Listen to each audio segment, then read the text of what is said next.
Tonight, secret no more. The Senate Republican health care plan unveiled and under fire. Major cuts to Medicaid and tax cuts for the wealthy. What it means for millions of American families.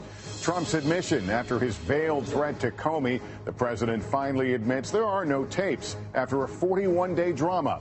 A Cosby juror speaks, taking us inside the jury room. Why were they unable to reach a verdict? Record robocall fine. Calls that look like they're from a local phone number claiming you've won a free hotel stay.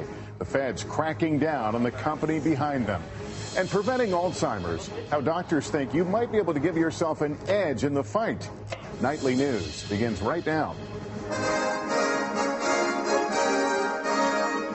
From NBC News World Headquarters in New York, this is NBC Nightly News with Lester Holt.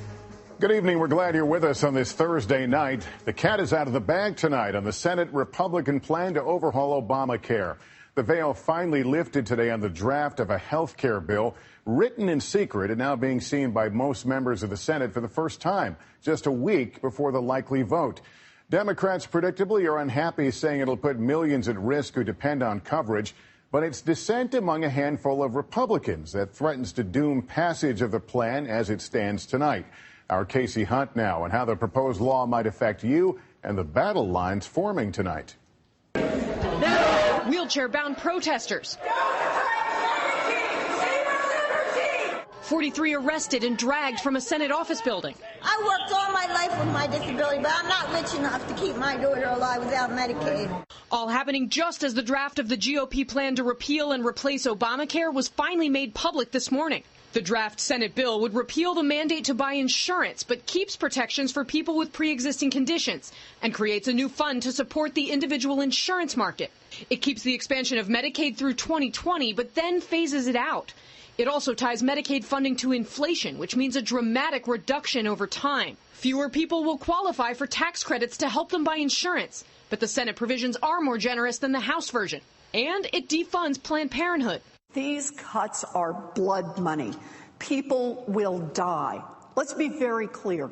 Senate Republicans are paying for tax cuts for the wealthy with American lives. The bill written in secret to try and get 50 of 52 Republicans to vote yes. 3 noes and the bill will fail. Within an hour of its release, cause for concern. At this point, from what I've been able to see so far, is it looks like we're keeping Obamacare, not repealing it. Republicans want to have a vote next week. This is not like fine wine. It doesn't get better over time. By this afternoon, 4 conservative senators publicly opposed the draft. And together, that's enough to take down this bill. The intention is not to take down the bill. The intention is to make the bill better. Their version of better at odds with moderates who worry the cuts are still too deep. I'm going to do my best to push back as hard as they're going to push on their side. For a president who said he wanted more heart and promised he wouldn't cut Medicaid? This bill covers fewer people, charges them more for the coverage they're going to get, and gives them a poorer product for that coverage. The White House tonight saying that negotiations are still ongoing and not committing to this bill as written. Republicans like Senator Lindsey Graham telling us that President Trump is going to have to start pressuring senators if he wants this bill to pass. Lester. Casey Hunt at the Capitol tonight. Thanks, Casey. And we can't lose sight of the fact that while lawmakers do battle over all this in Washington, there are real people with very real problems across this country left in suspense over the future of health care. Many are caught between the uncertainty of how the Republican plan will affect them and the dwindling choices and rising premiums under Obamacare. NBC's Gabe Gutierrez has the impact far beyond Capitol Hill. It was the letter single mom Sarah Halfacre dreaded. Your current Humana health plan will no longer be offered. Her insurance company, Humana, dropping the bombshell that it was pulling out of Kentucky's Obamacare exchange. Pick a different plan. This wasn't the first time you got a letter like this. No. We were with her last year when her previous insurance company did the same. I don't know if I'm going to have coverage, which doctors I'm going to go to, which pharmacy I'll get my medication from. I don't know. In a written statement in February, Humana said it was leaving the exchanges because of further signs of an unbalanced risk pool. Humana is just one of the insurers leaving the Affordable Care Act pools either nationwide or in certain states. Right now, a third of counties in the U.S. have just one provider left. In Kentucky, healthcare advocate Emily Beauregard says people are confused about Obamacare's status. People think that it's gone away because of all the rhetoric that we're hearing. Let Obamacare explode. It is exploding right now. Obamacare is dead. It's a disaster. It is dead. That message, say insurance companies, is fueling market turmoil. The insurance companies are dealing with quite a bit of uncertainty. The slowness of clear guidance from Washington is really what's driving all of this premium increases and people pulling out of the marketplace. Experts blame that uncertainty for 2/3 of anticipated premium hikes. What's your message for Washington? Figure it out. It's terrifying. We live in the United States. Everybody should have access to affordable and manageable health care. Gabe Gutierrez, NBC News, Louisville, Kentucky. After creating weeks of speculation and head-scratching, today an admission from President Trump. He now confesses he did not make, nor does he have recordings of his conversations with former FBI Director James Comey. This despite the president himself raising the possibility of tapes in the first place. NBC News Chief White House correspondent Hallie Jackson has details. Tonight, more than a month after a mystery he made himself, President Trump's putting it to rest, revealing he has no tapes of talks with the FBI director he fired.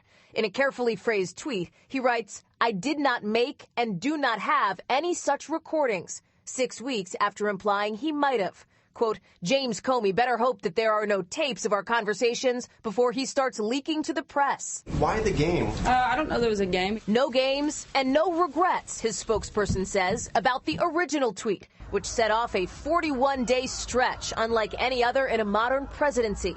The tweet, May 12th, led James Comey to give his memos, he says, to a friend that following Monday to share publicly, hoping that would trigger a special counsel. It did, May 17th. And now, according to a former intelligence official, an investigation into whether the president tried to obstruct justice in his conversations with Comey. Tapes could have helped prove it or not. Lordy, I hope there are tapes. The president and his team letting the question dangle for days. Are there tapes, sir? Oh, you're going to be very disappointed when you hear the answer. The president has nothing further to add on that, nothing further on that. When he's ready to make that announcement, we'll let you know. In the he said battle between the two and which story has more legitimacy, Director Comey has memos to back up these conversations. He documented it in almost real time. Now, another question, as the president suggests spying concerns, downplayed by his aides, tweeting about recently reported electronic surveillance, adding, I have no idea whether there are recordings of his Comey conversations. In the Russia story overall, going nowhere tonight, NBC News has learned from a U.S. official familiar with the conversation that the president's director of national intelligence testified today behind closed doors. President Trump seemed obsessed with that Russia investigation. Lester? Hallie Jackson at the White House. Thanks. We're learning much more about the man charged in the attack at the Flint, Michigan airport. New details about the suspect's past and the trail he left before allegedly stabbing a police officer, an incident the FBI is investigating as an act of terror.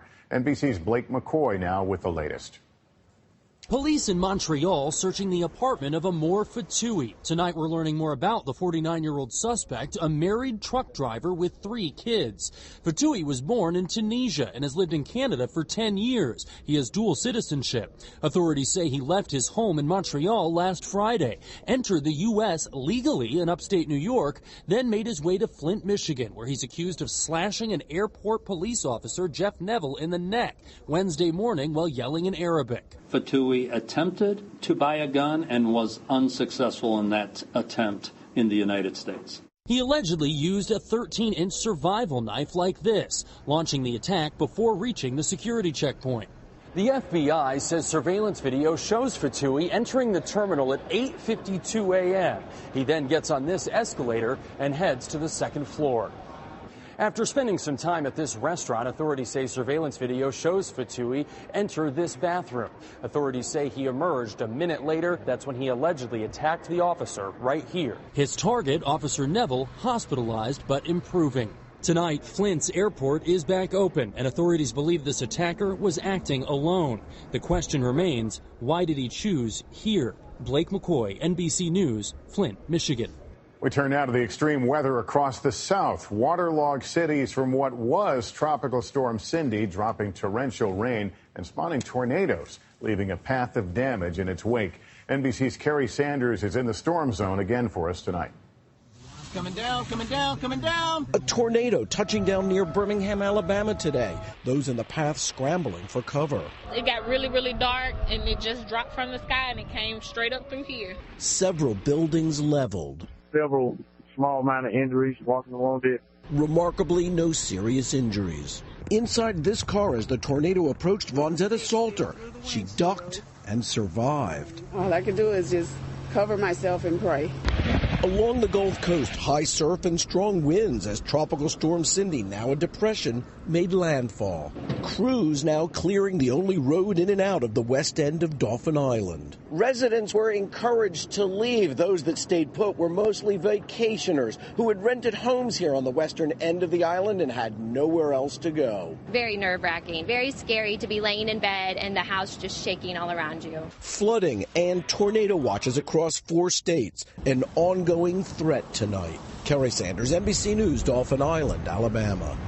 Tonight, for the first time, we're hearing from a juror in the Bill Cosby sexual assault case, speaking out and taking us inside the jury room after that days-long drama that ended with 12 men and women unable to reach a unanimous decision. What went on behind those closed doors? Here's NBC's Stephanie Goss. Today, a member of the jury in the Bill Cosby trial describes what it was like during emotional deliberations that lasted longer than the trial itself. And the tears came towards the end. It was so tense. The juror spoke with NBC station WPXI, asking not to be identified. He says the jury was split up the middle. It was hopeless. It was from the first time on. Deadlocked on whether or not Bill Cosby sexually assaulted Andrea Constand in his home in 2004. The case boiled down to credibility. This juror says he believed Cosby and questioned Constand's intentions. Very, very honest from his side. You could believe from his testimony what he did, but not from hers. He doubted expert testimony that said it was totally reasonable for a victim to delay reporting a sexual assault. Andrea Constand waited a year before going to police. It's hard for me to believe that I've been injured and it takes me a year to report it. The juror says a retrial would be a waste of money. Whatever the man did, he has already paid his price. But this is just one juror, one opinion. Others disagreed, and the DA says he will retry the case.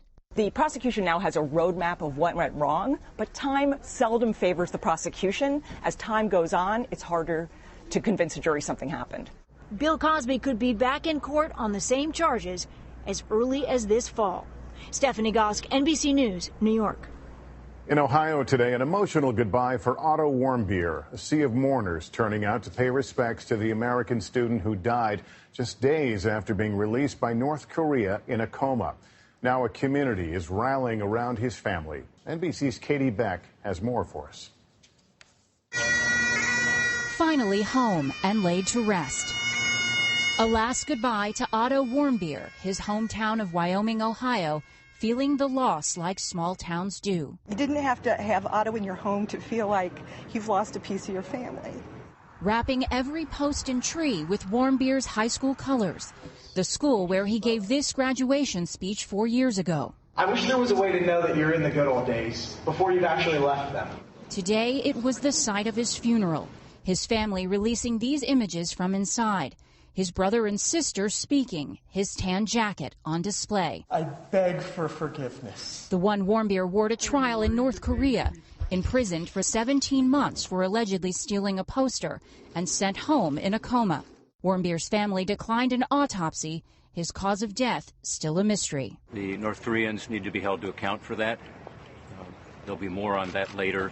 But today, friends remembering his adventurous spirit and that smile just before his arrest in North Korea. He was going to set the world on fire, which is why the loss is so profound. A loss shared deep within a community. Each ribbon wrapped around a tree is like arms wrapping around the Warmbiers. A loss hitting close to home. Katie Beck, NBC News, Wyoming, Ohio. We're going to take a short break. When we come back, robocall crackdown, the massive scheme to make illegal calls look like they're from your area code, and the alleged mastermind now facing an unprecedented punishment from the government. Also, the 3 good habits experts say you should be practicing right now in the hopes of preventing Alzheimer's. There's news tonight for anyone who's ever gotten one of those robocalls that come at all hours of the day and night, specifically the kind that look like they're from a local phone number, perhaps making you more likely to pick it up. The FCC is proposing a record fine of $120 million. NBC's Tom Costello has details. At first, the robocall sounds like good news. You have been selected to receive $2,600 travel dollars toward your next trip. But the FCC says it's all a scam. And it says one of the biggest scammers so far is Adrian Abramovich of Miami, who allegedly made 96 million robocalls over a 3-month period, masquerading as legitimate businesses, then transferring the calls to Mexico, where smooth-talking operators convinced victims into handing over credit card information. Among the customers inundated with calls, frequent traveler Kim Wilson. They stated that they were from TripAdvisor, trying to sell vacations and, cruises, that type of thing. And these calls would come 3, 4, 5, sometimes 10 times a day. Wilson complained to TripAdvisor, who then alerted federal authorities. We know that individual travelers lost anywhere from hundreds to thousands of dollars a piece that chose to transact with these companies in Mexico. Investigators say the calls were spoofed to appear as if they're coming from a local area code. The victims were then told to push 1 to speak to representatives of Marriott, Hilton, Expedia, and TripAdvisor. You have qualified for a travel credit to be applied towards a vacation package that includes 3 vacations. In a statement, the FCC says the call centers were not affiliated with the well-known travel and hospitality companies mentioned in the recorded message. So far, NBC News has been unable to reach Mr. Abramovich for comment, but he's facing a record $120 million fine for what the FCC calls a massive spoofing operation. Tom Costello, NBC News, New York. We are back in a moment with what you might call a hot fashion trend, why some boys in the UK have suddenly taken to wearing skirts. We're back now with important news in the battle against Alzheimer's disease and dementia.